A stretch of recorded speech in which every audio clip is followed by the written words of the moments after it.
Bab 1151. Haruskah aku berterima kasih karena telah tidur denganku? Apa-apaan ini, gumam Lin Yi, aku baru pergi sehari dan sudah terjadi hal seperti ini. Bip bip bip. Ji Qingyan tiba-tiba mendengar seseorang membunyikan klakson padanya.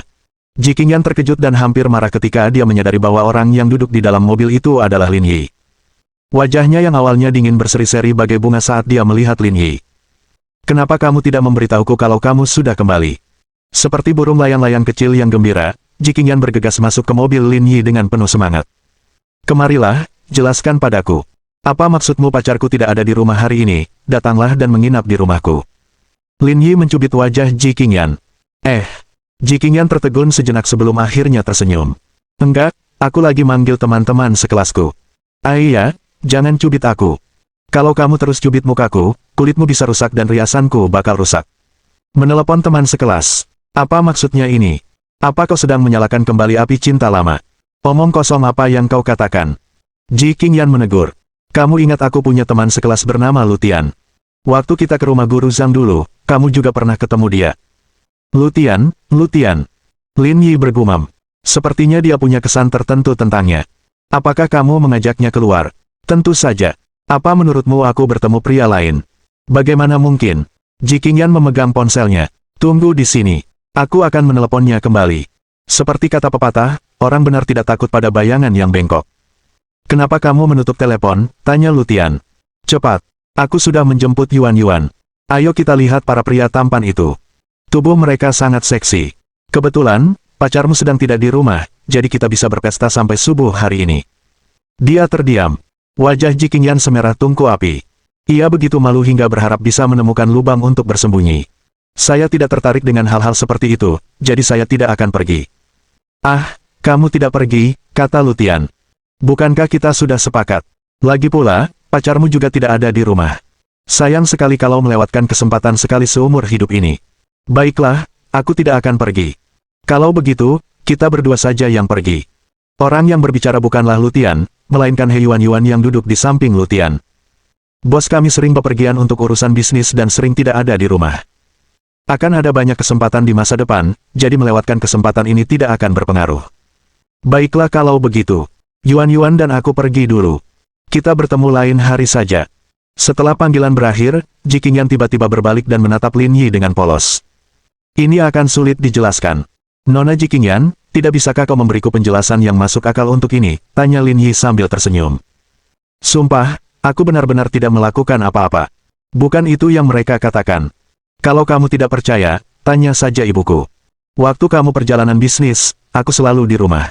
Lagi pula, bahkan jika kamu tidak percaya pada Tian, kamu harus percaya pada Yuan. Lupakan saja. Dia bahkan tidak bisa dipercaya seperti Lutian. Lagi pula, aku tidak melakukan apa-apa. Kau harus percaya padaku. Ji Qingyan mengerucutkan bibirnya. Ah, bercanda saja. Lin Yi mencubit wajah Ji Qingyan. Jika dia terus melakukannya, dia mungkin akan menangis. Lalu kenapa kamu tidak memberitahuku kalau kamu akan kembali? Aku ingin memberimu kejutan, kata Lin Yi, aku tidak menyangka akan mendapatkan sesuatu sebagai balasannya. Aku akan membunuhmu. Tinju kecil Ji Qingyan mendarat di tubuh Lin Yi. Aku lapar. Cepat bawa aku keluar untuk makan malam. Meskipun mantan teman sekelasnya ada di sini, Ji Qingyan masih suka makan sendirian dengan Lin Yi. Apakah ada yang ingin kamu makan? Ji Qingyan merenung sejenak. Ayo kita makan daging panggang. Sudah lama sejak terakhir kali aku memakannya. Ayo pergi. Lin Yi mengantar Ji Qingyan ke restoran barbecue bergaya Sunrise Land. Dekorasinya sangat indah dan unik. Saya dengar dari Yuan bahwa rencana perjalanan perusahaan sudah selesai, tanya Ji Qingyan sambil makan malam. Aku baru tahu. Aku jarang bertanya tentang perusahaan itu. Semuanya ditangani oleh Patuaki dan yang lainnya. Seharusnya tidak masalah bagimu untuk membawa anggota keluarga, kan? Mata besar Ji Qingyan berbinar saat dia menatap Lin Yi dengan tatapan membara. Jika kamu ingin pergi, katakan saja. Itu tidak akan berhasil. Kamu harus mengundangku dengan sukarela. Kalau tidak, aku tidak akan pergi. Kamu nggak ngungkapin niatmu yang sebenarnya. Karena kamu bilang begitu, kamu pasti mau pergi, kan? Aku tidak peduli berapa banyak uangmu, asalkan kamu mengundangku, aku akan pergi. Kalau tidak, aku tidak akan pergi. Batuk. Lin Yi meletakkan sumpitnya. Nyonya Lin, perusahaan kami akan mengadakan acara pengembangan tim 3 hari lagi. Saya dengan tulus mengundang Anda untuk ikut dengan saya. Aku akan memikirkannya, katanya sambil mengangkat kepala tinggi-tinggi. Lin Yi menggelengkan kepalanya sambil tersenyum. Kepribadian tsundere Ji Qingyan sungguh tak ada harapan. Sekitar pukul 7, mereka berdua selesai makan dan berjalan-jalan di luar sebentar sebelum pulang ke rumah. Setelah kembali ke rumah, Ji Qingyan melihat-lihat beberapa pakaian di ponselnya, seolah-olah dia ingin membelinya dan memakainya. Lin Yi merasa santai saat dia menyaksikan pengawasan langsung di teleponnya. Tidak ada yang aneh di rumah kaca. Buah-buahan di dalamnya membutuhkan waktu lebih dari seminggu untuk matang sepenuhnya. Ketika dia kembali dari Sunrise Land, dia masih punya waktu untuk menjualnya. Namun, kandang babi perlu dibersihkan. Jika tidak, akan menyebabkan polusi udara. Keesokan paginya, mereka berdua berkendara secara terpisah saat Lin Yi pergi ke desa kebahagiaan. Setelah beberapa hari tidak kembali, infrastruktur pada tahap awal sudah rampung. Yang kurang hanyalah beberapa detail. Suasananya memang agak kuno. Lin Yi, kenapa kamu di sini? Saat Lin Yi tengah melihat sekeliling, dia mendengar suara Yan Qi datang dari belakang. Pakaian Yan Qi hari ini sangat sederhana. Ia mengenakan celana olahraga abu-abu, kaos Nike putih, dan sepasang sepatu kets biru. Secara keseluruhan, ia tampak jauh lebih muda, dan jelas ia baru saja bangun tidur.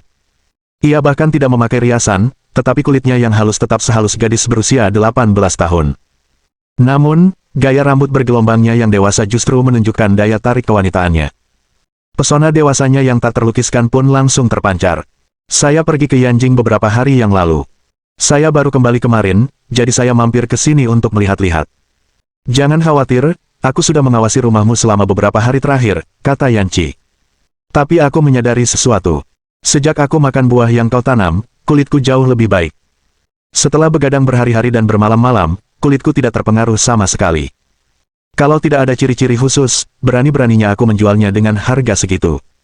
Nanti aku dimarahi habis-habisan. Sudah kuduga. Kau orang pendiam yang selalu memukau dunia dengan kehebatanmu. Kau melakukan hal-hal yang tak bisa dilakukan orang biasa. Yah, begitu juga dengan wanita-wanitaku. Aku tidak tertarik pada wanita biasa. Yan Qi mencubit pinggang rampingnya, mata indahnya berputar-putar saat dia menatap Lin Yi. Jadi, menurut apa yang kamu katakan, jika kamu tidur denganku, haruskah aku bersyukur dan berterima kasih? Kamu tidak perlu bersyukur, teruslah pikirkan saja sifat-sifat baikku. Aku akan mencekikmu. Bab 1152. Makam kuno yang ditutupi kabel listrik. Tidak. Kita di tempat umum. Tidak baik bersikap sensitif. Cek, kamu masih peduli dengan ini. Kalau dipikir-pikir lagi, aku masih punya reputasi yang harus dijaga. Kalau kamu mau melakukan hal-hal seperti ini, kamu harus melakukannya secara pribadi. Kamu sama sekali tidak menyenangkan. Lin Yi tersenyum dan berhenti menggoda Yan Qi. Kita hampir selesai. Syutingnya akan segera dimulai. Yan Qi menyisir rambutnya yang berantakan karena angin dan berkata, saya menemukan tempat yang bagus di sini, sekitar 5 km dari desa kebahagiaan. Ada gunung bernama Gunung Tianbao, dan puncaknya dipenuhi pohon hazelnut. Kita bisa menggunakannya sebagai tempat wisata untuk program ini, tetapi kondisi jalannya kurang baik. Saya sudah meminta seseorang untuk memperbaikinya. Karena kalian tidak ada kegiatan, bagaimana kalau ikut saya melihat-lihat? Ada gunung di sini. Lin Yi sedikit terkejut. Aku sudah lama tinggal di sini, tapi baru kali ini aku tahu ada gunung di dekat sini. Kau selalu bersikap, urusi urusanmu sendiri, angkuh, dan sombong, tidak peduli dengan apapun yang bukan urusanmu, canda Yan Qi. Yah, itu tidak sepenuhnya benar. Tergantung siapa yang punya urusan, jawab Lin Yi. Tapi aku tidak akan menemanimu kali ini, aku ada pekerjaan lain. Kerja apa? Saya perlu mencuci kandang babi. Aku sudah meminta seseorang untuk membantumu membersihkannya. Kamu tidak perlu khawatir tentang hal sekecil itu. Benarkah? Apa kau benar-benar paket lengkap? Aku tidak hanya tidur denganmu, tapi kau juga membantu membersihkan kandang babi. Itu karena baunya terlalu kuat. Aku sudah tidak tahan lagi, jadi aku membantumu. Jangan pura-pura baik hati setelah memanfaatkanku. Kalau begitu, ayo pergi. Aku tidak punya pekerjaan lain. Kemudian, di bawah komando Yan Qi, mereka berdua tiba di kaki Gunung Tianbao. Lin Yi terkejut mendapati tempat ini ternyata lumayan. Ada sungai kecil yang mengalir melewati kaki gunung, dan gunung itu dipenuhi pohon kemiri. Meskipun tidak tinggi, tempat ini cukup indah. Di kaki gunung, 2 ekskavator dan 2 truk sedang memuat dan membongkar sisa tanah di tanah. Mereka sedang berupaya membuat jalan setapak lebih padat. Namun, yang menarik adalah orang yang mengemudikan ekskavator tersebut adalah Zhang Hoping dan Gao Haoyu. Kau benar-benar membawa mereka ke sini. Awalnya saya tidak ingin meminta bantuan mereka, tetapi saya sampaikan pendapat saya kepada wali kota Gao. Beliau mengatakan bahwa ini hal yang baik untuk kota Four Corner. Kebetulan, mereka berdua tahu cara mengoperasikan ekskavator, jadi mereka dikirim untuk membantu. Mereka benar-benar sesuai dengan julukan, bakat tersembunyi, dan bintang yang sedang naik daun. Dengan bantuan mereka, acara ini pasti akan sukses besar. Sulit membayangkannya tidak akan populer. Hop, tunggu sebentar. Sepertinya kamu menemukan sesuatu. Seruan Gao Haoyu membuat Zhang Hoping menghentikan aksinya. Dengan sebatang rokok di mulutnya, ia menjulurkan kepalanya. Zhang Hoping menyingkirkan poninya dari dahi. Saat ini, seolah-olah angin dunia berhembus hanya untuknya. Dari segi penampilan, Lin Yi yakin bahwa dirinya lebih baik dari Zhang Hoping. Akan tetapi, jika menyangkut temperamen, ia memang merasa rendah diri, karena Zhang Hoping punya cara untuk mengendalikannya. Beberapa hal benar-benar bawaan dan tidak dapat disembunyikan, bahkan jika seseorang berasal dari latar belakang yang sederhana. Ada apa? Apa kita baru saja menggali makam kuno? Tanya Zhang Hoping. Saya dengar dari orang tua di rumah bahwa ada makam menteri dinasti Tang yang terkubur di bawah Gunung Tianbao. Bisakah saya menggalinya? Oh, kalau begitu, bukankah kita akan kaya? Ayo kita turun dan lihat. Zhang Haoyu turun dari ekskavator dengan gembira. Aku baru saja selesai membaca kronik perampok kuburan. Aku masih ingat alurnya. Surga benar-benar membantuku. Zhang Hoping membuang puntung rokoknya dengan gembira. Aku baru saja menyiapkan sekop loyang. Ini akan berguna sekarang. Melihat betapa gembiranya mereka berdua, Lin Yi dan Yan Qi juga sedikit tercengang. Jika mereka benar-benar menggali makam kuno, itu akan menjadi hal yang menarik. Memikirkan hal ini, mereka berdua mempercepat langkah dan berlari kecil menuju lokasi konstruksi. Mereka berempat berkumpul dan mengamati keadaan tanah. Mereka semua terdiam. Apa benda hitam ini? Tanya Gao Haoyu. Kelihatannya seperti kabel, kata Zhang Hoping. Itu tidak mungkin. Seharusnya tidak ada listrik di masa dinasti Tang. Saya tidak tahu banyak tentang sejarah, tetapi konon dinasti Tang makmur. Mungkin memang ada listrik, kata Zhang Hoping serius. Kalau begitu, menteri ini sungguh luar biasa. Dia benar-benar meletakkan kabel di makamnya, kata Gao Haoyu dengan tenang. Menurut dugaan saya, orang ini setidaknya harus menjadi Perdana Menteri. Kalau tidak, mustahil baginya untuk menerima perlakuan seperti itu. Mendengar mereka berdua berspekulasi tentang situasi di depan mereka, wajah Yan Qi menjadi gelap. Dia mendekati Lin Yi dan berbisik. Kamu bilang mereka bakat terpendam dan bintang yang sedang naik daun. Tapi bakat terpendam dan bintang yang sedang naik daun seperti apa yang bertingkah seperti ini? Dengan baik, Lin Yi mencubit alisnya, merasa masalah ini sedikit kacau. Berhenti. Berhenti, berhenti. Lin Yi menyela pembicaraan mereka. Kalian berdua sudah berdiskusi begitu lama. Apa kalian tidak sadar kalau kalian sudah menggali beberapa kabel optik? Hah, kabel optik? Perkataan Lin Yi mengejutkan mereka berdua. Lagi pula, itu bukan makam kuno. Saya tidak bersemangat tentang apapun, kata Zhang Hoping. Lin Yi, bukan itu intinya, oke. Kamu menggali kabel optik, mengerti? Kamu harus bertanggung jawab secara hukum. Mengerti, apa-apaan ini? Itu tidak mungkin. Bukankah itu berarti aku baru saja melakukan kejahatan? Zhang Hoping juga terkejut. Apa-apaan ini yang akan kita lakukan? Jangan khawatirkan hal lain untuk saat ini. Cepat hubungi Mobile Unicom. Tanyakan kepada mereka kabel serat optik siapa yang telah digali. Selama kita menunjukkan sikap rendah hati, seharusnya tidak menjadi masalah bagi kita untuk memberikan kompensasi kepada mereka dan berpisah, kata Gao Haoyu. Lalu apa yang kita tunggu? Ayo kita lakukan bersama. Mereka berdua mengeluarkan ponsel dan menelepon, bersiap menanyakan kabel serat optik siapa yang telah digali. Lin Yi dan Yan Qi berdiri di samping. Kalau aku tahu ini akan terjadi, aku pasti sudah menyewa jasa profesional. Yan Qi bingung harus tertawa atau menangis. Melihat kondisinya saat ini, kurasa aku harus membayar ganti rugi. Mereka tidak sengaja melakukannya, tapi saya bingung. Mereka sudah menggali kabel optiknya, tapi mereka masih bisa berpikir makam kuno itu bisa dialiri listrik. Ini cara berpikir yang benar-benar unik. Itu cara yang bagus untuk memikirkannya. Sekitar setengah jam kemudian, mereka berdua menyelesaikan panggilan mereka dan berjalan dengan santai. Kami sudah menghubungi semua perusahaan telekomunikasi, dan mereka semua bilang tidak ada masalah, jawab Zhang Hoping. Mungkin itu kabel optik yang terbengkalai. Nanti kita suruh Paman Gao menyelidiki dan mencari tahu apa yang terjadi. Sialan, aku ketakutan setengah mati tadi, kata Gao Haoyu. Jika kita benar-benar menggali kabel optik seperti ini, keluarga kita harus membayarnya. Ini adalah berkah tersembunyi. Yan Qi, itu bukan cara yang tepat untuk menggunakan ungkapan ini, oke. Baiklah, karena ini bukan kabel optik dari 3 operator utama, tidak akan ada masalah besar, kata Yanchi. Yu kecil, jangan bekerja dulu. Hubungi ayahmu dulu untuk memastikan apakah itu kabel optik yang terbengkalai sebelum mulai bekerja. Ayah saya pergi ke kabupaten untuk rapat.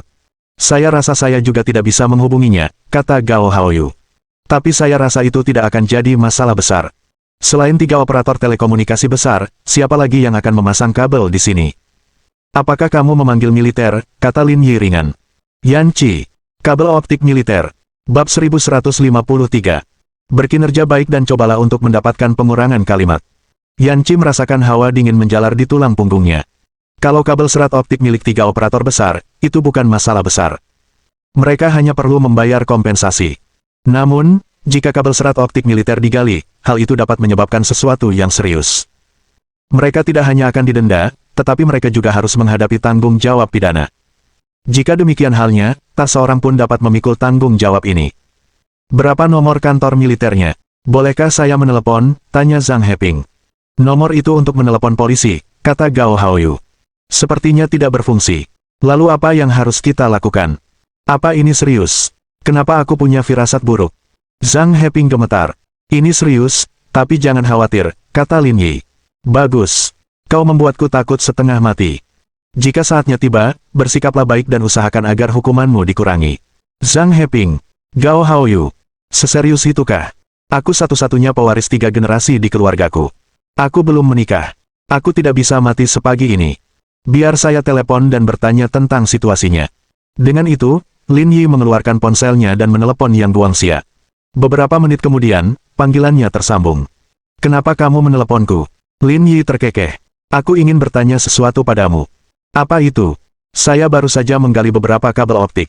Sepertinya bukan milik 3 operator telekomunikasi besar. Saya curiga saya menggali kabel optik milik militer. Bisakah Anda meminta seseorang untuk memeriksa dan memastikan apakah itu milik Anda? Semuanya. Apa hal seperti itu benar-benar terjadi? Tanya Yang Guangxia. Nak, kau benar-benar tahu cara mencari masalah denganku. Aku akan menelepon dan memeriksanya. Aku akan membalasmu nanti. Tentu saja. Apa yang dikatakan pihak lain?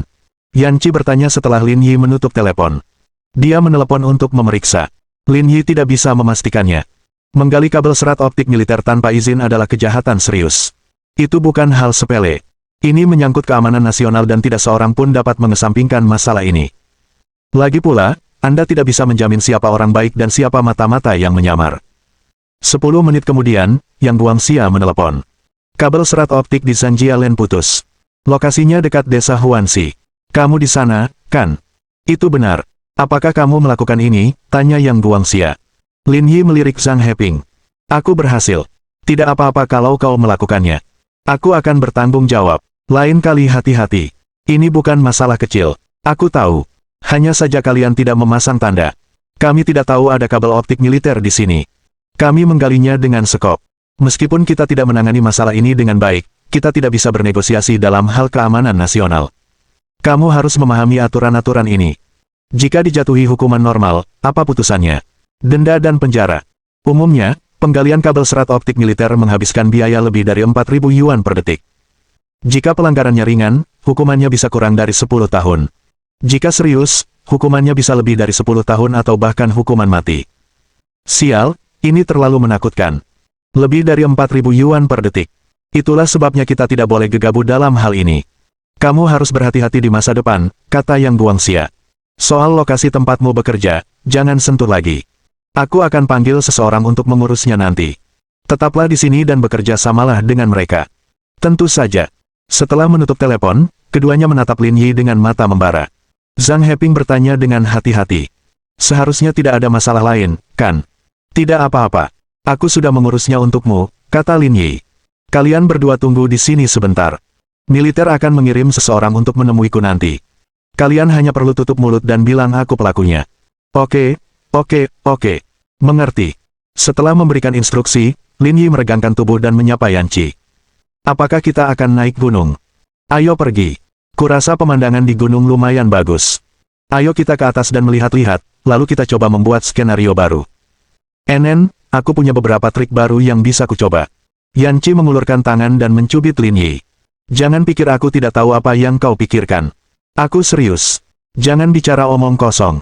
Dengan itu, Mereka berdua berjalan mendaki gunung bersama. Gunung itu tidak tinggi, hanya sekitar 200 meter di atas permukaan laut. Gunung itu tidak bisa dianggap megah. Gunung itu dipenuhi pepohonan hazelnut yang hijau, dan pemandangannya menyenangkan. Bagaimana menurutmu? Tanya Yanchi. Pemandangannya bagus. Ada paviliun kecil di depan. Kurasa pemerintah kota ingin menjadikannya tempat yang indah, tapi mungkin mereka kekurangan dana, jadinya ditunda, kata Lin Yi. Tempat ini usaha kecil-kecilan. Kalau dikelola dengan baik, bisa menghasilkan uang. Tapi saya tidak tertarik dengan usaha kecil-kecilan, tambah Lin Yi. Tapi begitu kamu selesai syuting di sini, mungkin akan populer. Kalau kamu mau mengembangkannya, aku bisa investasikan. Bangun lebih banyak fasilitas di sini dan tayangkan lebih banyak saat syuting. Mungkin ini bisnis yang bagus. Yanchi merapikan rambutnya, aku tidak cocok untuk bisnis. Aku lebih suka bekerja di industri film dan televisi. Tapi idemu bagus sekali. Kalau ada yang tertarik, aku bisa merekomendasikan mereka untuk mendapatkan bantuan. Oh, apa kau berencana mengambil keuntungan dari ideku? Mengingat kamu tidak tertarik dengan bisnis kecil ini, aku akan melakukannya, jawab Yanchi.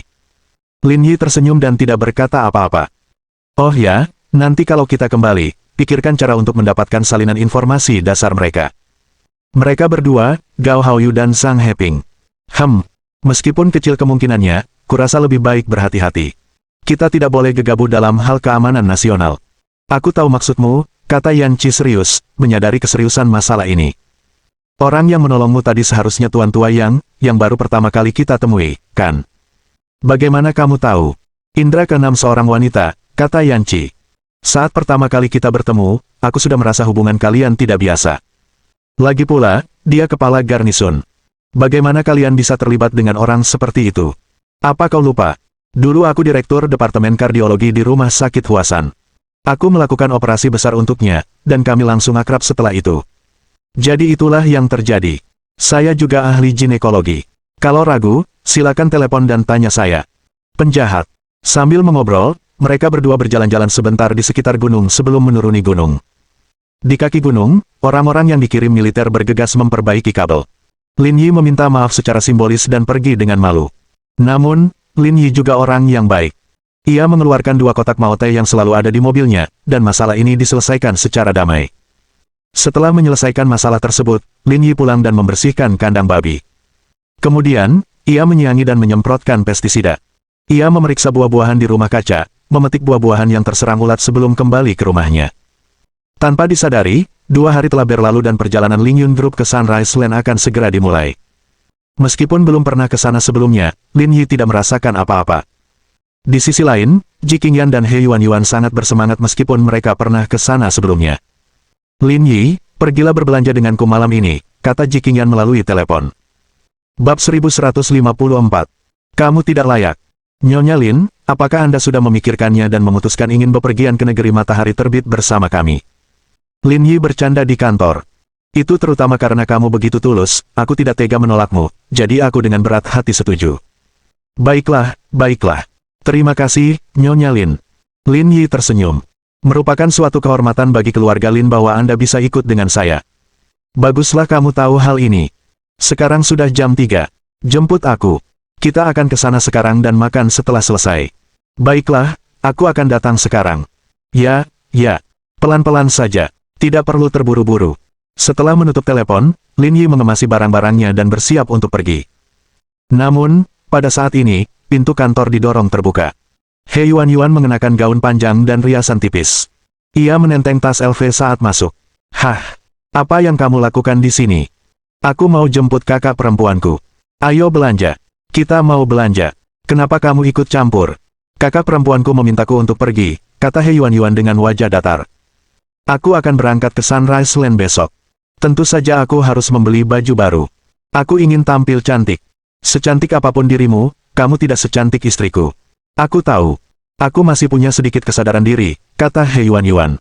Tapi kakak senior dari grup Chaoyang dan aku dari grup Lingyun, jadi dia tidak masuk hitungan. Aku ingin mempertahankan reputasiku sebagai eksekutif tercantik nomor 1 di grup Lingyun. Jangan bercanda, Tian Yan tidak kalah darimu dalam hal apapun. Dia mungkin lebih tangguh dariku, tapi dalam hal lain, kami cukup mirip. Aku juga tidak akan kalah darinya. Kamu harus cari Gao tua untuk ini. Biarkan dia lebih memanjakanmu. Karena Tianyan belum punya pacar, ini kesempatan bagus untukmu melampauinya. Masuk akal. Makanya Gao tua kita juga akan bergabung. Hah, kamu masih mau bawa anggota keluarga lagi? Nggak ada yang namanya anggota keluarga dalam perjalanan dinas. Jangan ngomong sembarangan sama aku. Selain aku, karyawan lain nggak boleh jadi tukang numpang. Siapa bilang aku akan membawa anggota keluarga? Pak Tua Gao menugaskanku ke tim logistik. Aku juga anggota Lingyun Group, jadi sah-sah saja bagiku untuk berpartisipasi dalam kegiatan pengembangan tim perusahaan. Itu tidak bisa dianggap ikut-ikutan. Petik 2. Aku tidak pernah menyangka kalian, para lulusan universitas bergengsi, akan bersekongkol melawanku dan menjebakku dengan rencana kecil kalian. Baiklah, jangan buang-buang waktu. Ayo pergi. Kakak senior masih menunggu. Kenapa kamu begitu cemas? Bukankah seharusnya kamu memanggil Pak Tua Gao? Mengapa aku harus memintanya membelikanku baju hari ini? Tanya He Yuan. Ngomong-ngomong, kalau kamu pergi dan bantu aku beli, ini bisa menghemat uang old Gaoku. Keren, kamu benar-benar unik. Lin Yi terdiam. Dia benar-benar tidak bisa membantah He Yuan kali ini. Dengan kunci mobil di tangan, mereka berdua berjalan menuju pintu masuk grup Chaoyang. Beberapa menit kemudian, Ji Qingyan turun dengan anggun. Apakah kita akan ke Times Square? Ayo kita ke Henglong. Lebih bagus dari Times Square, kata Ji Qingyan. Juga, saya dengar Henglong Plaza sedang mengadakan perayaan belanja dan acara. Ayo kita lihat. Ayo pergi. Lin Yi mencari lokasi Henglong Plaza di ponselnya dan pergi bersama mereka berdua. Setelah berkendara selama lebih dari 1 jam, Lin Yi memarkir mobil di Henglong Plaza. Ia mendongak dan menyadari bahwa tempat ini memang sedikit lebih mewah daripada Times Square dan Wanda Plaza, sebanding dengan SKP di Anjing. Selain itu, sebuah spanduk telah dibentangkan di luar mal. Di atasnya tertulis, merayakan dengan hangat perayaan ulang tahun ke-5 Henglong Plaza. Waktu berlalu begitu cepat. Saya ingat Henglong Plaza baru buka beberapa tahun, tapi rasanya sudah 5 tahun sejak toko ini berdiri, kata Ji Qingyan. Kamu sibuk bekerja setiap hari, dan tempat ini jauh dari perusahaanmu. Kamu jarang ke sini, jadi wajar saja kalau kamu tidak menyadarinya. Kata He Yuan. Saya mengingatnya dengan jelas. Itu sudah 5 tahun. Bagaimana kamu bisa mengingatnya dengan begitu jelas? Karena aku sangat peka terhadap waktu, kata He Yuan dengan sok. Adegan ini membawa sedikit pesona arogan Lin Yi yang biasa. Tepat pada saat itu, 2 orang wanita muda berpakaian rok pendek dan seragam berjalan melewati mereka bertiga sambil mengobrol. Bos kita jago banget bikin trik. Padahal ulang tahunnya belum 4 tahun, dan dia sudah mengadakan perayaan ulang tahun ke-5. Jenius banget di bidang pemasaran. Dia Yuan. Bukankah kamu seharusnya sangat peka terhadap waktu? Tanya Lin Yi. Itu wajar. Siapa yang belum pernah berbuat salah? Aku bukan robot, kata He Yuan. Jika aku terus menjadi luar biasa, bagaimana orang lain bisa hidup dengan diri mereka sendiri?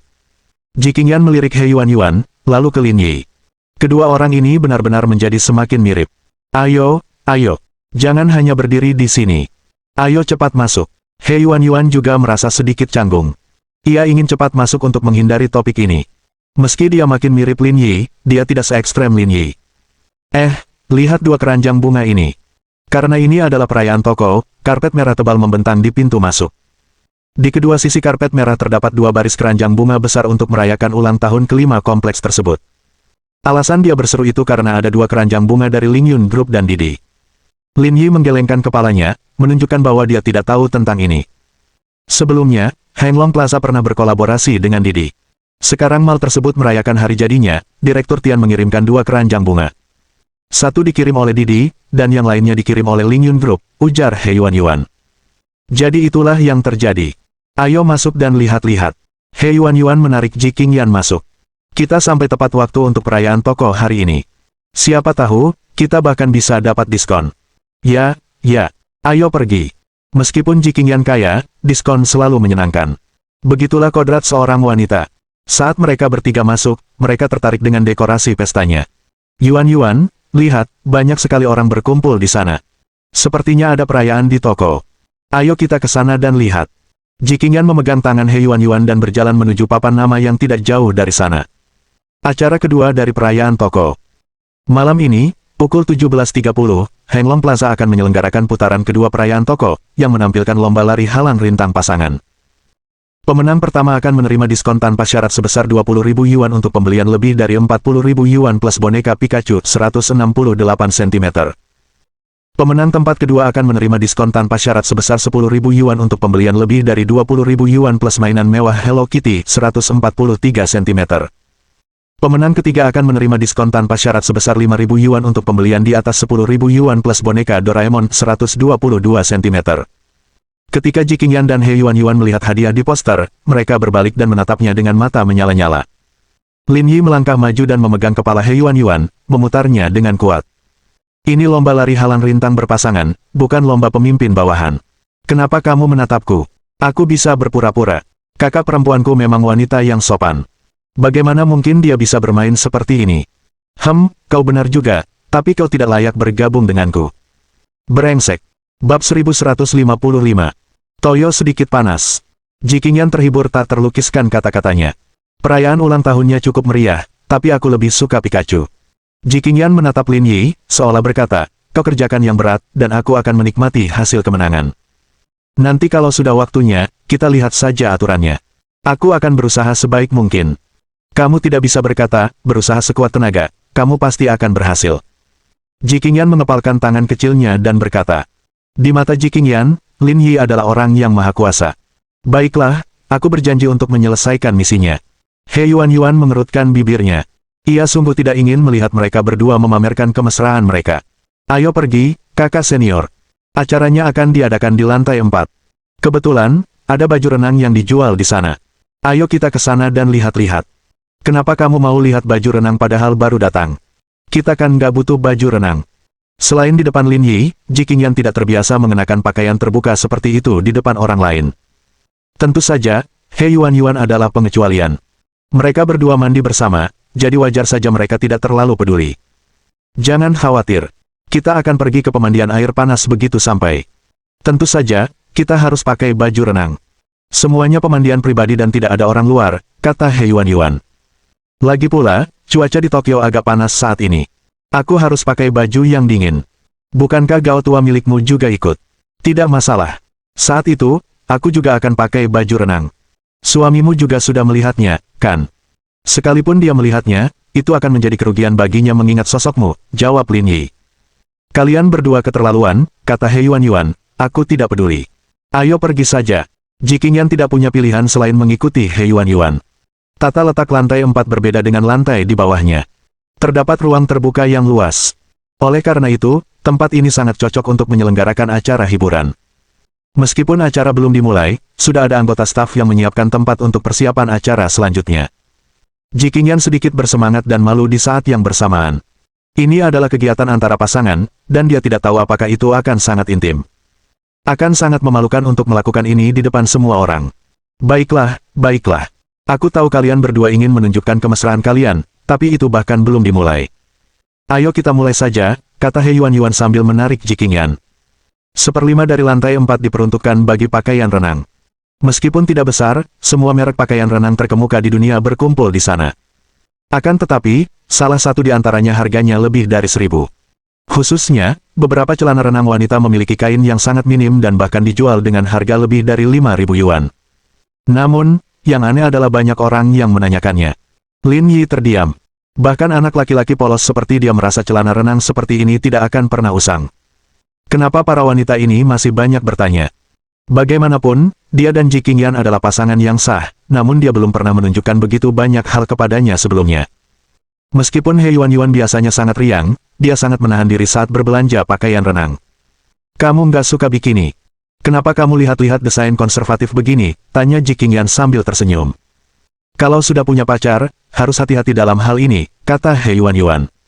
Gao tua kita berpikiran sempit. Dia sudah beberapa kali membicarakan hal ini secara tidak langsung kepadaku. Aku harus mengingatnya. Itu masuk akal. Ketika dua orang bersama, mereka tetap harus berkompromi satu sama lain. Sebenarnya, di tempat kerja juga sama, kata He Yuan. Bosnya tidak serius, jadi saya harus berpakaian sopan setiap hari untuk menghindari kejadian yang tidak menyenangkan. Hehe, kamu terlalu percaya diri. 36 Tianyan ada di sana. Buat apa aku melihatmu? Apa yang kamu pikirkan? Kakak senior, lihat apa yang dia katakan. Dia sudah bersamamu, tapi masih saja menginginkan tubuh wanita lain. Dia keterlaluan. Dia cuma ngomong doang, dia jarang ke perusahaan sih, jadi siapa peduli. Namun Anda tetap harus berhati-hati dan mengambil tindakan pencegahan. Baiklah, tentang itu. Jiqingyan ragu sejenak, merasa sedikit malu, aku tidak terlalu khawatir tentang itu. Karena dia bilang begitu, kenapa kamu tidak khawatir? Jangan tertipu oleh kata-katanya yang manis. Tidak, tidak. Bukan itu maksudku. Maksudku, figurku tidak kalah dengan Direktur Tian. Kau tidak bisa dibandingkan dengannya, tapi aku bisa. Kamu. He Yuan sangat marah sampai memutar matanya.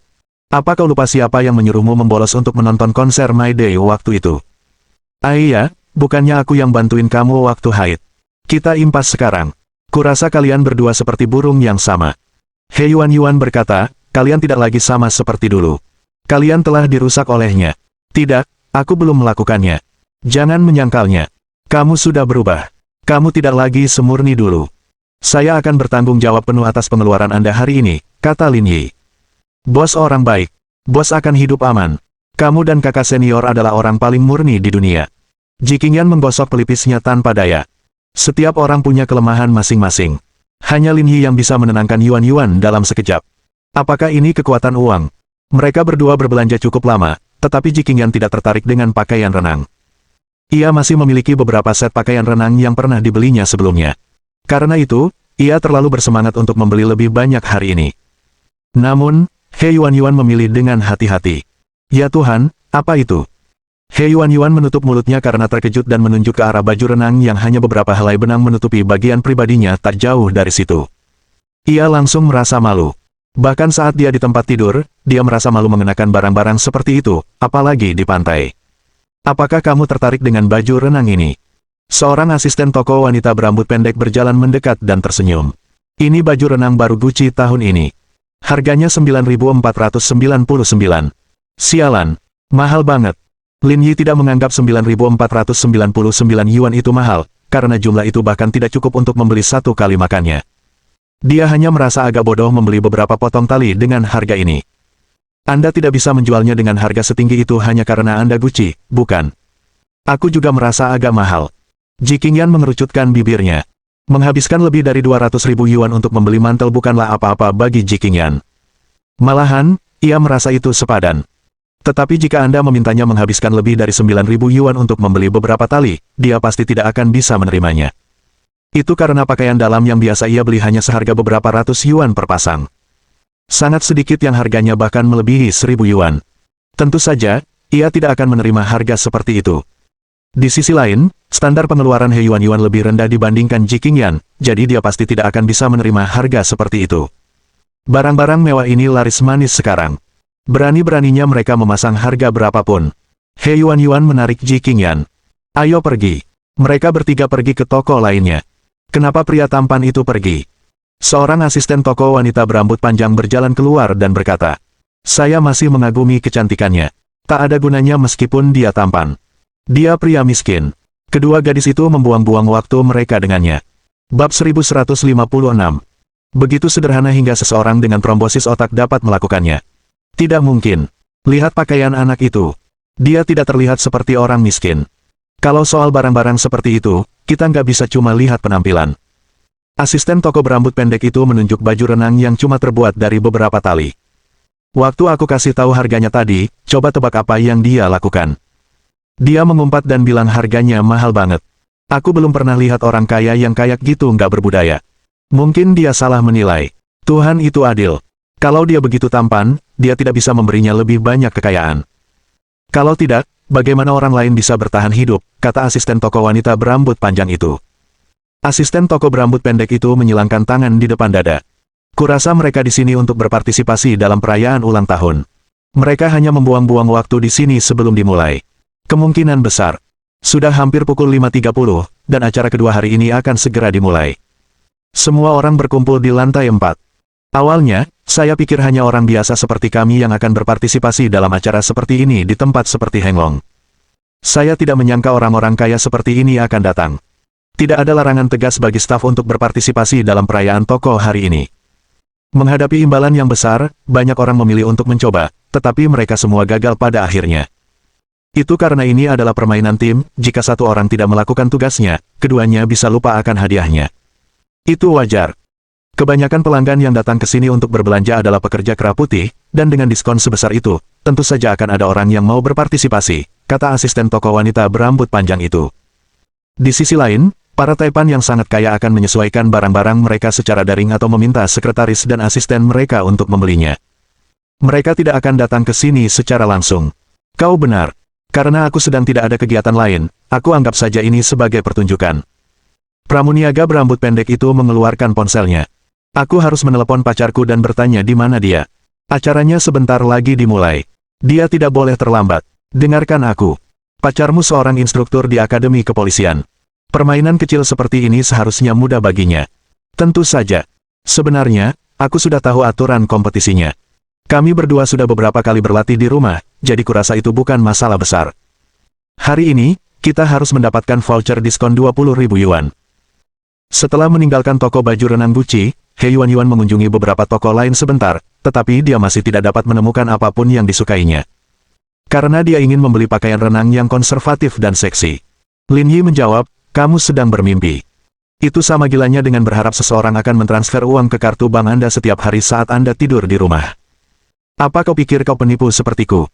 Apa kau pikir sistem akan memberimu uang hanya karena kau bermalas-malasan di rumah setiap hari? Kita belanja nanti saja. Acaranya sepertinya akan segera dimulai.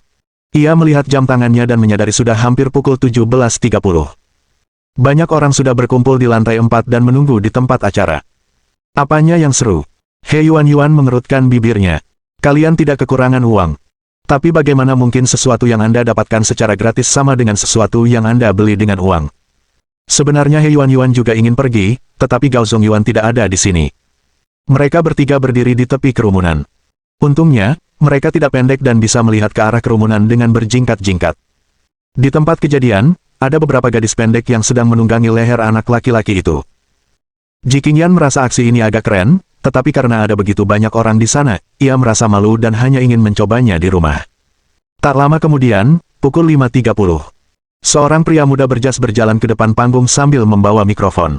Selamat datang semuanya di perayaan ulang tahun kelima Henglong Plaza. Di hari perayaan ini, saya berjanji kepada semua orang bahwa selama kalian berpartisipasi, akan ada hadiah. Selain itu, kalian tidak akan dikenakan biaya sepeser pun. Selain itu, ada kesempatan untuk memenangkan hadiah pertama, yaitu diskon 20.000 untuk pembelian senilai 4.000. Saya harap kalian semua akan aktif mendaftar dan berpartisipasi. Lin Yi, cepatlah dan daftar. Kamu nggak ikut. Kenapa aku harus daftar? Terlalu banyak orang, aku tidak bisa mengalahkan mereka. Lin Yi tersenyum tak berdaya. Ji Qingyan adalah contoh klasik seorang tiran. Dia hanya berani di wilayahnya sendiri, tetapi pengecut di luar wilayahnya. Tunggu, aku akan pergi dan mendaftar. Meskipun banyak orang yang menonton acaranya, tidak banyak yang mendaftar. Itu karena hampir semua orang yang datang ke Henglong Plaza untuk berbelanja tidak kekurangan uang. Meskipun hadiahnya menggiurkan, beberapa orang masih malu melakukannya di depan umum. Mereka bahkan lebih memperhatikan citra diri mereka daripada Ji Qingyan. Lin Yi menghitung hanya ada belasan pasangan yang mendaftar, dan beberapa di antaranya adalah pasangan lama. Mereka mungkin tidak menyangka akan menang apapun, dan hanya bersenang-senang mencoba hal baru. Setelah mendaftar, Lin Yi kembali dengan membawa brosur. Apa ini? Tanya Ji Qingyan. Saya baru saja melihat sekilas peraturan kompetisi dan merasa itu tidak akan menjadi masalah besar. Silakan lihat. Ji Qingyan mengambil selebaran itu dan menyadari bahwa kompetisi ini mirip dengan lomba lari halang rintang. Ada beberapa segmen di dalamnya. Bagian 1. Menyeberangi sungai dengan menyentuh batu. Bagian kedua. Lompat tali ganda 20 kali. Bagian 3. Lomba estafet kepiting. Bagian keempat. Gendongan ala putri selama 1 ronde. Orang yang membutuhkan waktu paling singkat untuk menyelesaikan 4 kursus ini akan mendapat peringkat pertama. Saya rasa itu tidak sulit, kata He Yuan. Menyeberangi sungai dengan meraba batu-batunya. Bos, kau bisa menangani yang ini. Ganti saja batu pijakannya, lalu lanjutkan ke tugas kedua dengan kakak perempuanku. Dengan kemampuanmu, bos, kau bisa dengan mudah menambahkan jika kau menggendong seseorang dengan trombosis cerebral. Lin Yi mengangguk ringan, dan He Yuan menjawab dalam bahasa manusia. Segmen pertama dan terakhir sepenuhnya terserah padanya. Ji Qingyan hanya perlu berpartisipasi di 2 segmen tengah, jadi tidak ada kesulitan sama sekali. Kamu tidak perlu mengatakan itu. Ji Qingyan membetulkan rambutnya. Apakah menurutmu bos kurang percaya diri? Saya kurang percaya diri. Dia Yuan. Apakah dia pikir dia lebih rendah derajatnya dibandingkan dengan pasien trombosis cerebral? Bukankah kamu selalu berolahraga di rumah? Namun, Saya belum banyak menggunakan tali dalam latihan yoga dan pilates saya, kata Ji Qingyan. Bahkan ketika saya melakukannya sendiri, saya tidak dapat melompat berkali-kali, apalagi ketika saya harus melompat bersama orang lain. Dengan baik, He Yuan mengusap pelipisnya dan merasa kasihan terhadap bosnya sejenak. Tidak apa-apa, ayo kita coba sekarang, kata Lin Yi. Hah, bagaimana aku akan mencoba? Tidak ada tali lompat di sini. Santai dulu, lompat beberapa kali di tempat. Aku lihat frekuensi lompatmu berapa. Oh, baiklah. Karena dia mengenakan celana jeans, jauh lebih nyaman baginya untuk mencoba ini. Mengikuti instruksi Lin Yi, Ji Qingyan melompat beberapa kali di tempat. Sudah cukup. Tidak masalah. Lin Yi memberi isyarat oke dan merasa itu bukan masalah besar. Ia hanya perlu mengikuti ritmenya dan melompat. Untuk lomba estafet kepiting, kita harus berdiri saling membelakangi dengan balon di antara kita. Kalau sudah waktunya, kalian tinggal berdiri tegak dan bergerak ke samping, tapi jangan menyimpang dari rute. Aku yang urus sisanya. Kamu bisa. Aku tidak tahu. Lin Yi. Dia Yuan. Bab 1157. Apa yang telah kau capai? Lin Yi menepuk bahu Ji Qingyan dengan sungguh-sungguh. Kalau begitu, mari kita fokus untuk bersenang-senang saja. Tapi aku masih menginginkan Pikachu itu. Baguslah kalau begitu. Atau, kamu bisa pulang dan tidur. Kamu bisa mendapatkan semuanya di kameramu. Aku nggak percaya kamu benar-benar bilang begitu. Kamu terlalu meremehkanku. Kakak senior, kamu tidak bisa menyalahkan bos untuk ini. Kamulah yang membuat orang lain memandang rendah dirimu, kata He Yuan. Selain penampilan dan bentuk tubuhmu, kamu tidak punya kualitas yang bisa ditebus. Ji Qingyan memutar bola matanya dan berpikir, beraninya kau meremehkanku. Aku pasti akan tampil bagus nanti. Tepat saat mereka bertiga sedang berbicara, pembawa acara di panggung berkata, pendaftaran sudah berakhir. Total ada 19 kelompok pasangan dan pasangan yang mendaftar. Namun, karena keterbatasan tempat, kami akan membaginya menjadi 2 kelompok. Kelompok pertama beranggotakan 10 orang, dan kelompok kedua beranggotakan 9 orang. Setelah itu, kami akan menghitung hasil akhir berdasarkan waktu masing-masing. Lin Yi melihat bola bernomor di tangannya. Bola itu bertuliskan 13, yang berarti ia ditempatkan di kelompok kedua. Ji Qingyan merasa cukup senang dengan ini. Ia bisa melihat kontestan lain sedang asyik bermain-main. Nomor 1 sampai 10, mohon bersiap sebelum titik awal. Sesuai instruksi pembawa acara, kelompok kontestan pertama berdiri di depan titik awal. Orang-orang ini berusia sekitar 30 tahun. Meskipun mustahil untuk menilai seberapa kaya mereka dari pakaian mereka, mereka seharusnya tidak buruk juga. Mereka semua tersenyum, bersemangat untuk meraih hasil yang baik. Pada saat yang sama, teman wanitanya berdiri di lokasi kompetisi lompat tali kedua dan menunggu. Baiklah, jika semua peserta di 10 kelompok kita sudah siap, angkat tangan, kata pembawa acara. Ke-10 pasangan mengangkat tangan untuk menunjukkan bahwa mereka siap. Sekarang, siap. 3, 2, 1, mulai. Atas perintah tuan rumah, para pria yang berdiri di titik awal mulai bergerak. Mereka berbalik sambil memegang 2 potong kayu di tangan mereka dan berjalan maju mundur menuju teman-teman wanita mereka. Ji Qingyan belum pernah memainkan permainan seperti itu sebelumnya. Ia pikir ia bisa menempuh jarak 20 meter dalam waktu singkat meskipun menggunakan metode ini. Namun, setelah kompetisi dimulai, dia menyadari bahwa situasi sebenarnya sama sekali berbeda dari apa yang dibayangkannya. Itu sedikit lucu, dan memang sangat menarik, menyebabkan orang yang melihatnya tertawa. Namun, mereka tidak sedang mengejek para peserta. Semua orang hanya bersenang-senang. Jaraknya sedikit lebih dari 20 meter, dan orang tercepat membutuhkan waktu sekitar 2 menit untuk mencapai pasangan wanitanya. Sedangkan untuk yang paling lambat, ia baru mencapai setengah jalan. Perbedaan koordinasi terlihat jelas di sini. Tatapan Ji Qingyan beralih ke segmen kedua, yaitu lompat tali. Dia sangat khawatir dengan segmen ini karena dia akan berpartisipasi di dalamnya juga. Anak laki-laki pertama yang bergegas ke sisi teman wanitanya memegang tali lompat dan bersiap selama beberapa detik sebelum memulai segmen kedua. Akan tetapi, tidak satu pun yang berhasil. Selama 4 atau 5 kali berturut-turut, mereka hanya berhasil melompat 3 kali, dan keunggulan mereka sebelumnya telah diambil alih oleh tim di posisi kedua. Sebenarnya cukup sulit, kata Ji Qingyan. Kalau tidak, kenapa namanya tantangan kesenangan para pecinta? Ini kan ujian komunikasi diam-diam, kata He Yuan. Ji Qingyan mengerutkan bibirnya. Ia percaya pada kemampuan Lin Yi, tetapi ia tidak terlalu percaya diri. Jika dia menjatuhkan Lin Yi, dia akan ditertawakan oleh orang lain. Tak lama kemudian, seseorang menyelesaikan tantangan lompat tali kedua dan memasuki tahap ketiga. Meskipun tugas ini sedikit menantang karena balon akan jatuh di antara kedua orang, mereka dapat mengambilnya dan terus berjalan, jadi kesulitannya tidak seberat lompat tali. Tidak ada trik untuk tantangan terakhir. Itu adalah gendongan putri. Kemudian, mereka akan berlari mengelilingi tempat lomba dan kembali ke titik awal. Setelah itu, kompetisi resmi berakhir. Setelah sekitar 20 menit, ke-10 pasangan kontestan mengakhiri kompetisi. Akan tetapi, masih terdapat kesenjangan yang besar antara hasil mereka. Tim yang meraih juara pertama memerlukan waktu 7 menit untuk menyelesaikan semua proyek, dan tim yang paling lambat memerlukan waktu 23 menit. Yang mengejutkan adalah bahwa tempat pertama diraih oleh seorang pria parubaya berusia 40-an, sedangkan tempat terakhir diraih oleh seorang pria muda berusia 20-an.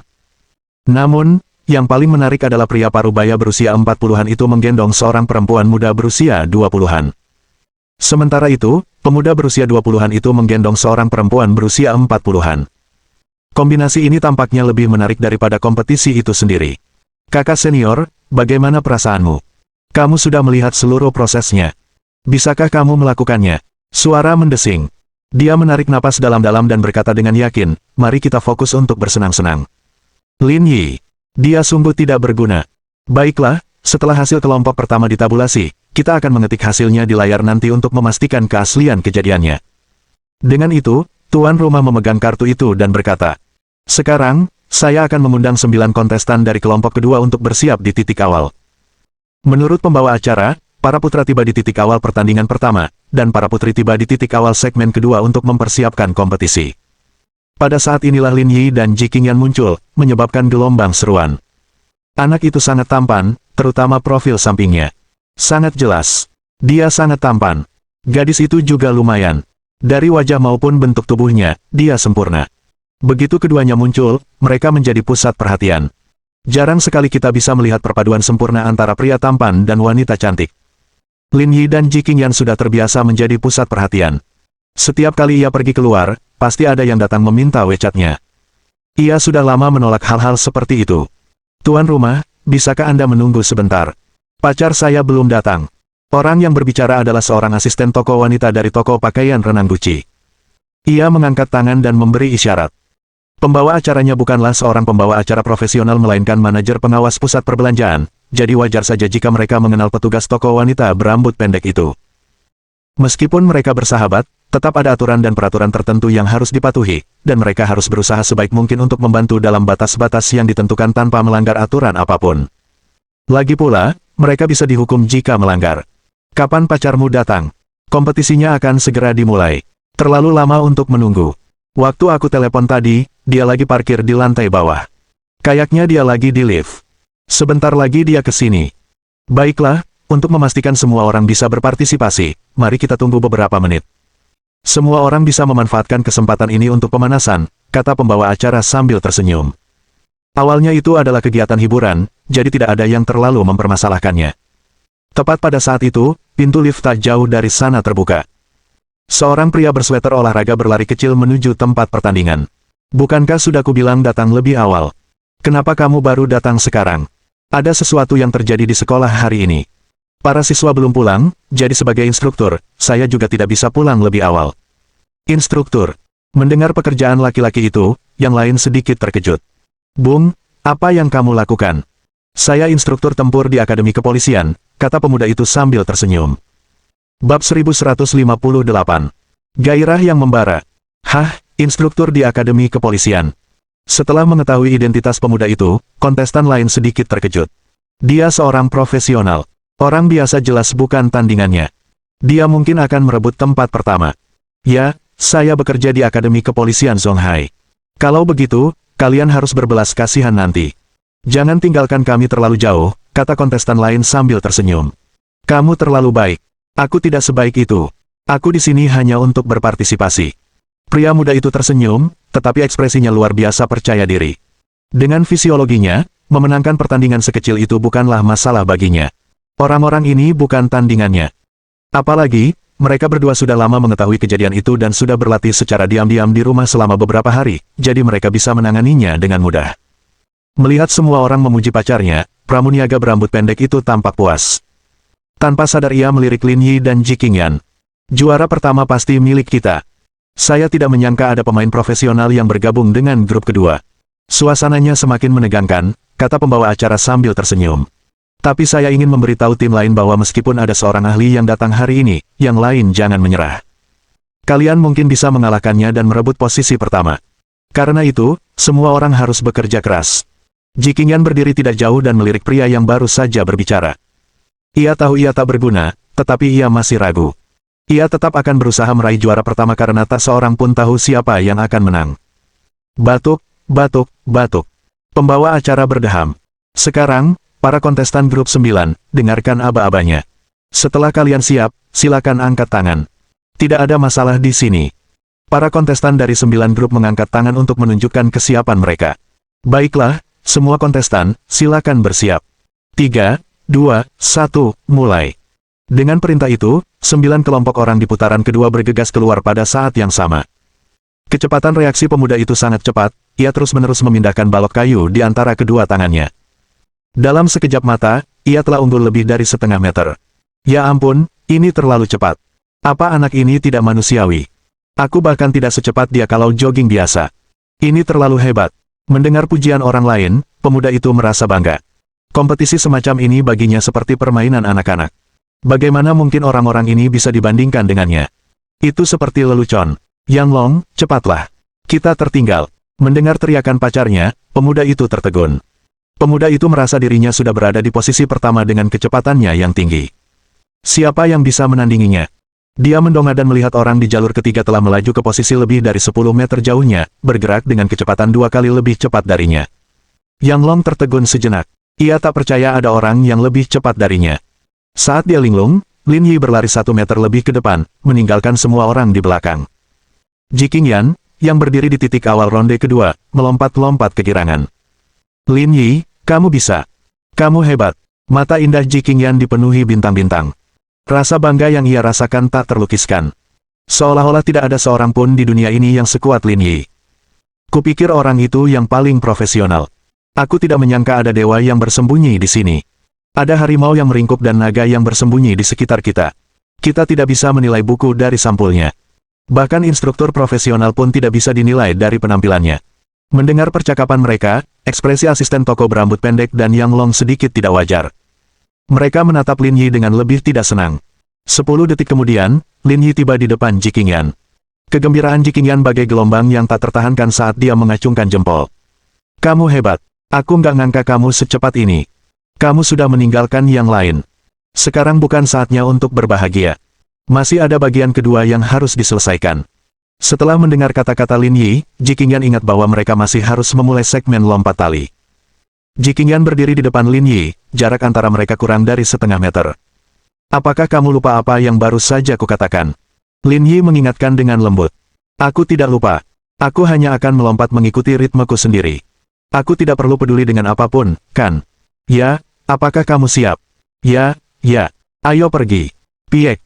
Sebelum pertempuran dimenangkan, sang pahlawan terjatuh. Jikinyan hanya berhasil melangkahkan satu kaki melewati tali sebelum ia terjatuh. Aku agak gugup. Ekspresi Jikinyan tampak gelisah.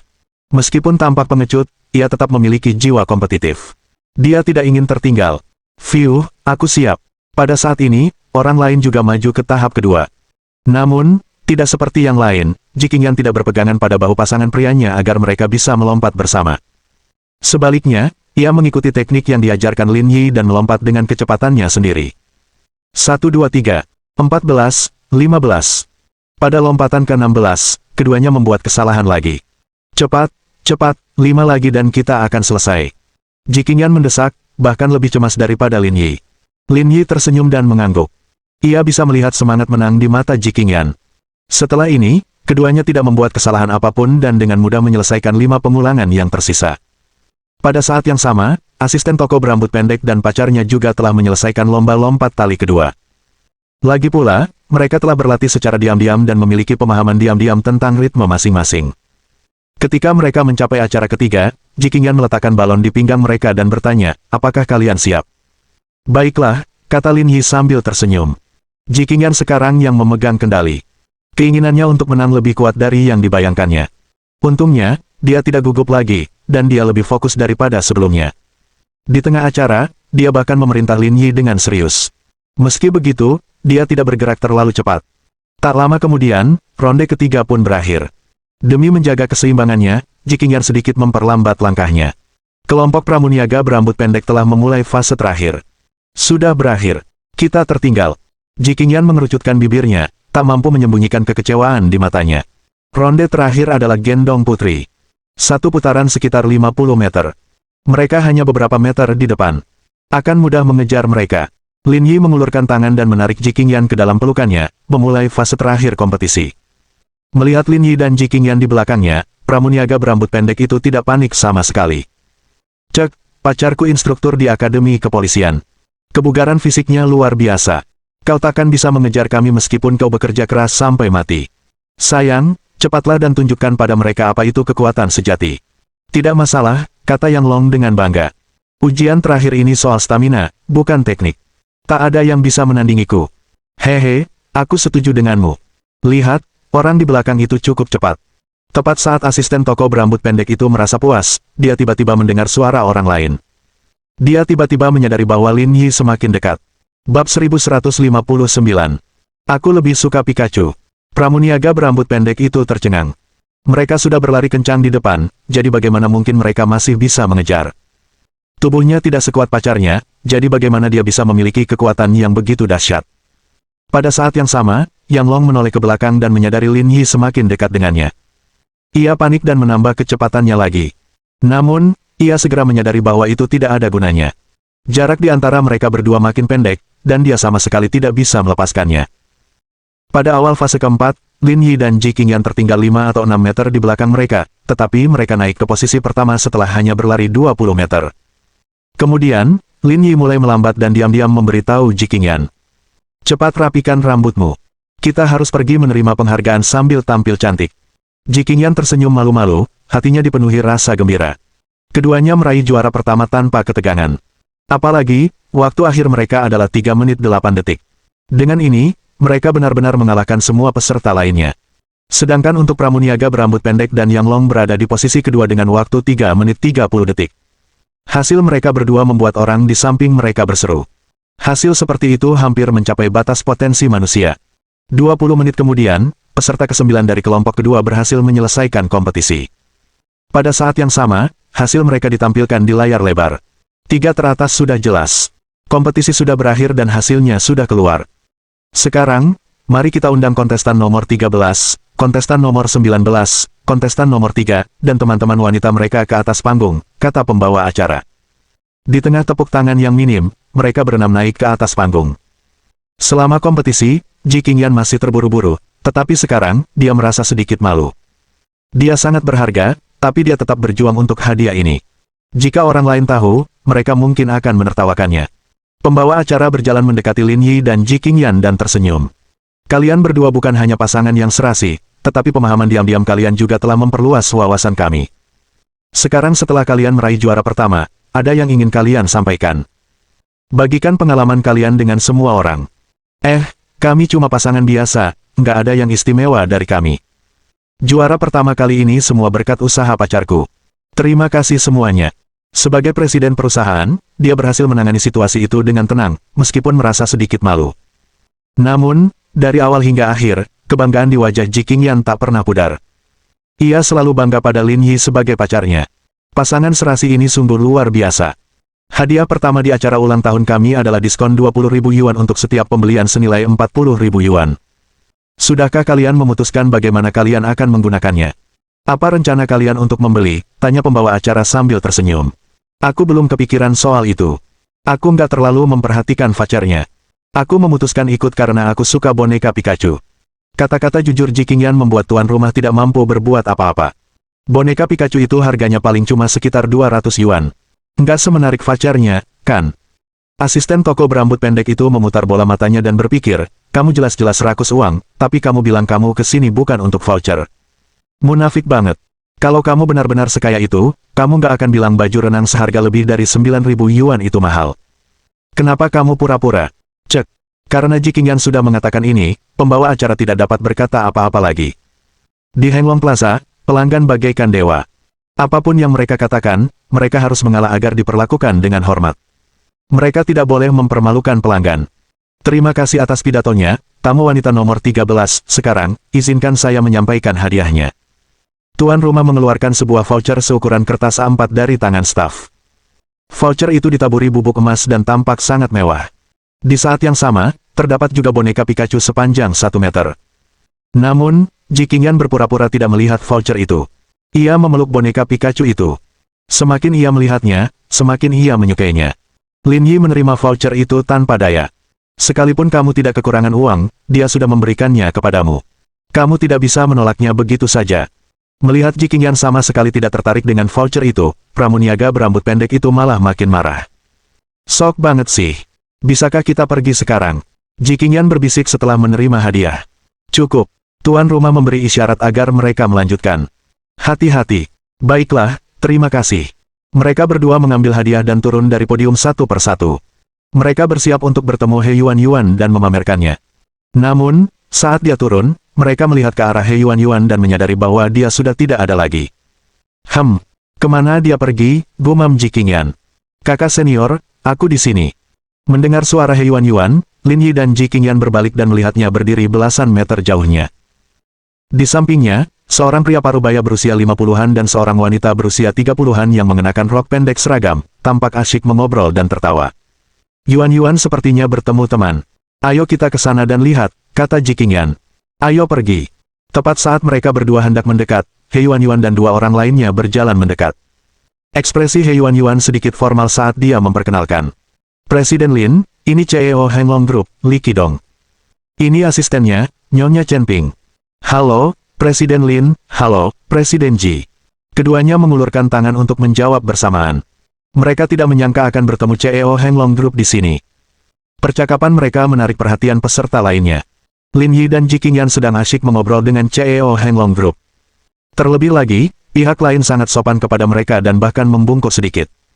Oleh karena itu, orang-orang penasaran dengan identitas mereka. Ini suatu kehormatan. Kami mengadakan acara ulang tahun kecil-kecilan, tapi saya tidak menyangka Presiden Lin dan Presiden Ji akan tertarik. Henglong Plaza kami sungguh merasa terhormat. Aku telah mempermalukan diriku sendiri di depan CEO Li, kata Jikinyan dengan malu. Saya melihat boneka ini cukup bagus, jadi saya ikut bersenang-senang dan memanfaatkan CEO Li. Lihat apa yang kau katakan. Kita pernah bekerja dengan Didi sebelumnya. Kita sudah dianggap keluarga sekarang. Bagaimana mungkin kau pikir kau memanfaatkan kami? Dengan itu, Li Qidong menatap asistennya dan berkata, bukankah kita sudah menyiapkan kartu keanggotaan khusus untuk ulang tahun kelima? Cepat siapkan satu untuk Presiden Ji. Chen Ping mengeluarkan kartu kristal transparan dari tasnya dan menyerahkannya kepada Jikinyan dengan kedua tangan. Presiden Ji, ini kartu keanggotaan berlian kami untuk ulang tahun kelima kami. Hanya ada 55 kartu seperti ini di negara ini. Dengan ini, Anda akan mendapatkan diskon 50% untuk semua pembelian Anda di Henglong Plaza. Ini adalah tanda terima kasih kecil kami. Mohon diterima. Bab 1160. Wanita paling menakjubkan di dunia. Kurasa itu bukan ide bagus. Kita sudah mendapatkan hadiahnya, jadi tidak pantas bagi kami untuk menerima kartu keanggotaanmu. Presiden Ji, Anda terlalu sopan. Ini adalah tanda terima kasih kecil kami. Mohon diterima. Seperti kata pepatah, jangan menamparkan wajah yang sedang tersenyum. Karena pihak lain sudah bersikap sangat sopan, Jikinyan terlalu malu untuk menolak. Menerima kartu anggota dengan kedua tangan, Jikinyan berkata kepada Li Qidong. Terima kasih, CEO Li. Saya harap kita bisa bekerja sama di masa depan. Ini tergantung apakah Presiden Lin dan Presiden Ji memberi saya kesempatan. Saya siap kapan saja. CEO Li, Anda terlalu baik. Meskipun ini adalah kesempatan langka, Li Qidong memahami prinsip untuk tidak melakukan sesuatu secara berlebihan. Tidak baik bicara terlalu banyak karena akan mengganggu. Ini adalah tabu besar dalam bersosialisasi. Presiden Lin, Presiden Ji, kalian masih ada urusan, jadi saya tidak akan mengganggu kalian lagi. Nanti kalau ada kesempatan untuk bekerja sama, kita akan bicara lebih lanjut. Baiklah, kita akhiri saja untuk hari ini. Setelah mengucapkan selamat tinggal kepada mereka bertiga, Jikinyan memeluk boneka Pikachu-nya dengan penuh kasih sayang. He Yuan, di sisi lain, telah lama mengincar kupon tersebut. Melihat mereka bertiga pergi, pembawa acara menghampiri Li Qidong dan menyapanya dengan gugup. Halo, CEO Li. Menghadapi bawahannya, ekspresi Li Qidong tenang, dan senyumnya memudar tajam. Kamu sudah mempersiapkan diri dengan baik untuk acara ini. Kamu bahkan mengundang Presiden Lin dan Presiden Ji untuk berpartisipasi dan bahkan membiarkan mereka meraih juara pertama. Kamu melakukan hal yang benar. Aku akan meminta Departemen Keuangan untuk memberimu bonus 1.000 yuan di akhir bulan. Pembawa acara sedikit terkejut.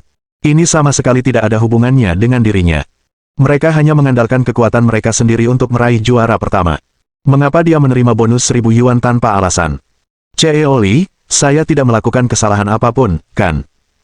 Pembawa acara juga dapat mengetahui bahwa identitas kedua orang itu tidak sederhana, jadi dia sangat berhati-hati. Tidak juga, karena mereka mendapat tempat pertama. Chen Ping juga tertawa dan berkata, acara sekecil itu ternyata menarik perhatian 20 taipan teratas di Huaxia. Ini sudah cukup untuk membuatmu bangga seumur hidupmu. Petik 2. Ah, pria itu salah satu dari 20 orang terkaya di Huaxia.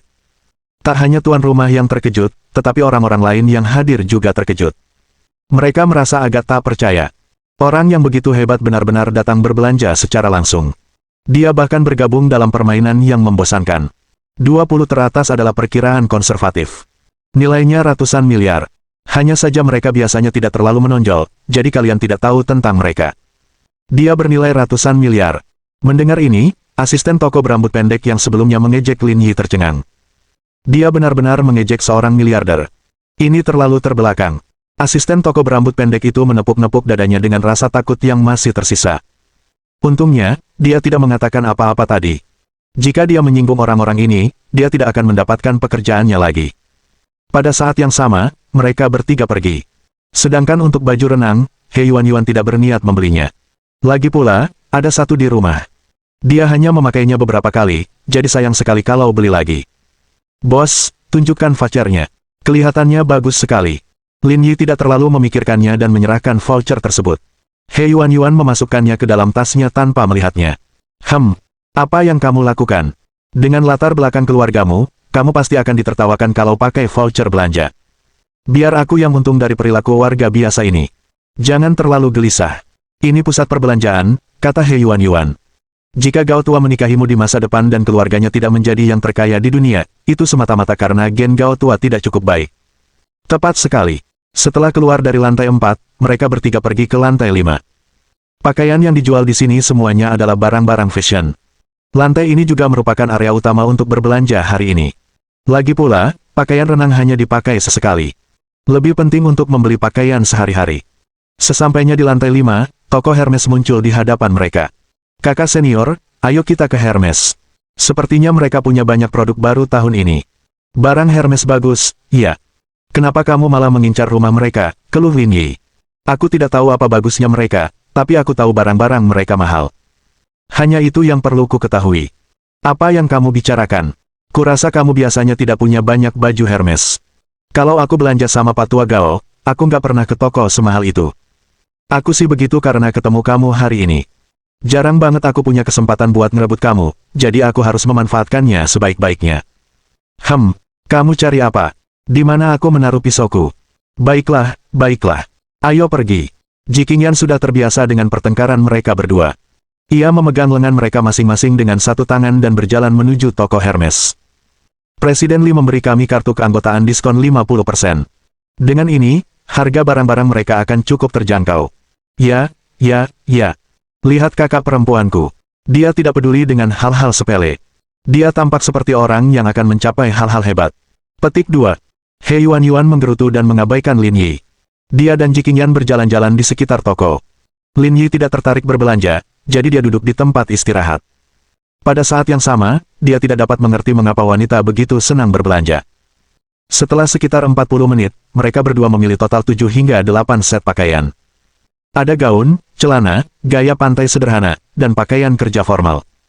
Mereka membeli semua yang cocok untuk mereka. Selain itu, mereka juga membeli cukup banyak kosmetik. Soal pengeluaran, mereka sama sekali tidak ragu. Bantu aku mencatatnya. Tanpa disadari, He Yuan telah mendapatkan kartu anggota itu dan menyerahkannya kepada pramuniaga itu dengan sikap acuh tak acuh. Melihat kartu keanggotaan berlian 5 tahun yang diserahkan He Yuan, manajer wanita Hermes tercengang. Siapakah wanita ini? Dia mendapat kartu keanggotaan berlian yang baru saja dirilis. Orang ini pasti berstatus tinggi di Zonghai. Dia harus melayaninya dengan baik dan tidak membuat kesalahan. Halo, Nyonya. Sebagai anggota VIP Diamond di Henglong Plaza kami, Anda berhak membulatkan total pengeluaran ke 10.000 yuan terdekat. Kali ini, total pengeluaran Anda adalah 2,16 juta, dan setelah diskon, akan menjadi 1,08 juta. He Yuan mengangguk acuh tak acuh dan mengeluarkan kartu banknya. Kata sandinya adalah 920.804. Baiklah, silakan tunggu sebentar. Apakah wanita ini telah tercerahkan? Apakah dia mentraktir mereka makan hari ini? Ini tampaknya bukan gayanya yang biasa. Tak lama kemudian, manajer toko wanita itu menggesek kartunya dan mengemas semuanya. Halo, karena Anda VIP berlian di Henglong Plaza kami menyediakan layanan antar gratis. Apakah Anda membutuhkannya? He Yuan mendecakkan bibirnya. Memang ada banyak barang. Bantu aku mengirimkannya ke Pavilion Jiushu. Pavilion Jiushu. Mendengar 3 kata itu, semua karyawan wanita Hermes tercengang. Maksudmu rumah nomor 1 di Zonghai, Pavilion Jiushu? Benar. Aku sudah membeli ke-9 villa itu, jadi aku tidak akan meninggalkan namaku. Suruh saja seseorang ke kantor keamanan di pintu masuk. Mereka tahu barang-barang ini milikku dan tidak akan menyentuhnya.